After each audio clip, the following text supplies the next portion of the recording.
You ready? You ready, Nate? I don't know. I didn't want to jump into it. Yeah.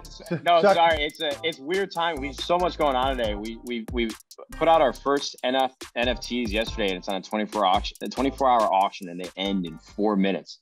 What's up? I'm LaJethro Jenkins. I'm here with Nadeshot. What's popping? How you doing, man? You good? I'm doing well, man. I'm doing really, really well. How did 100 Thieves begin?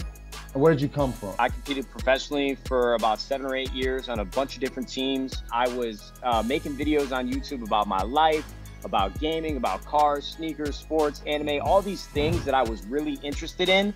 But a lot of people, when they work in the gaming community, they get siloed into just like one topic, and that's the video game that they're playing, and it delegates their success. And I didn't want that to be my career. So I started 100 Thieves as an apparel company. I just wanted to have a brand that I really loved, and hopefully the people that follow me would really love. What inspired you to team up with Excedrin? You know, as a gamer, I know like there's certain issues that, you know, gamers do. What inspired you to do that? I just really love Excedrin's approach into the gaming community. I've worked with a lot of brands in my tenure, and I think that their awareness that they're trying to drive around mindful gaming is really, really important, and making sure that you're using certain routines to eliminate headaches or to avoid them at all costs. Y'all just had a merch drop. Yep. It's coming out. It's coming out. Okay. But I know y'all, it includes NFTs. Yes, that is sir. Extremely interesting. How does that work, and how did that come about? 100 Thieves, we're a very progressive company, and we're not afraid to try new things and experiment. I mean, we work in the digital space and within gaming, and I feel like there's always a game developer or a company that works in tech and gaming that's breaking down walls or barriers and helps people think about things in a different light.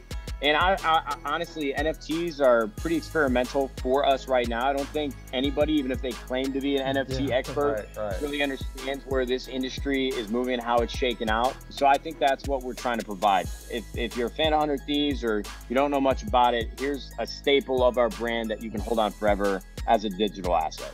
You talk about being a professional at one point. How big is the gap between like the recreational streamer and the professional? There's definitely a gap. You know, it's like if you watch Kobe or LeBron play basketball, I mean, obviously they got a really good jumper and they are super athletic, but you don't see the time that they put in on their footwork and really understanding the offense, leading the troops. And I think that's really what the biggest separation between professional and casual gamers is, really understanding every nuance of the game, understanding how your opponent's going to react to how you make your decisions and the way that you control the map. I mean, everybody could have gun skill, but really what it comes down to is decision making and your map awareness and really understanding the ins and outs of the game. So I just got in the game, as I told you, I'm trash, all right?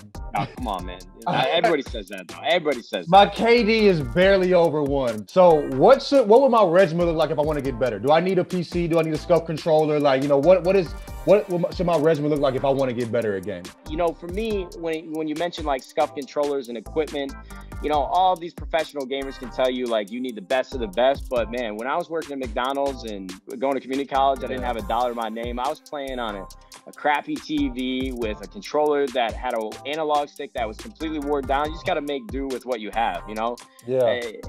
When I talk about barriers of entries, I think one of the few is, you know, having the money to spend on the best equipment that money can buy, but not everybody has that luxury. So I would say really just finding the right teammates that can help you learn. You know, there's so many tools now, watching YouTube and watching other streamers, look at their tendencies, but there's so many resources that can help you play better. Okay, esports is huge. Like, gaming events feel like SEC titles, you know, like title games. It's crazy the energy at them. It seems that there's still a lot of room to grow. Like, it still seems like it's growing exponentially. How much bigger can gaming get? Like, what's the next step for gaming? Look at the draft classes that are coming into the NBA right now, and the MLB and the NFL. I mean, these kids are getting younger and younger, and you got to understand that when they're not at practice and they're not, it's not game day, they're playing video games. It's a way, it's not only a video game where you go in and you try to win, but it also becomes like a social platform. So when they're when they're traveling, different cities competing, they can still stay in touch with their homies back at home.